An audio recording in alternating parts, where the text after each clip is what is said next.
This is how to solve a Rubik's Cube. A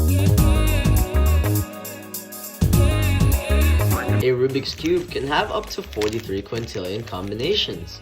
Today, I will show you how to solve any one of those cases. First, solve the white cross. Next, you're gonna want to solve the first two layers. Finally, using a series of algorithms, you're gonna solve the yellow face.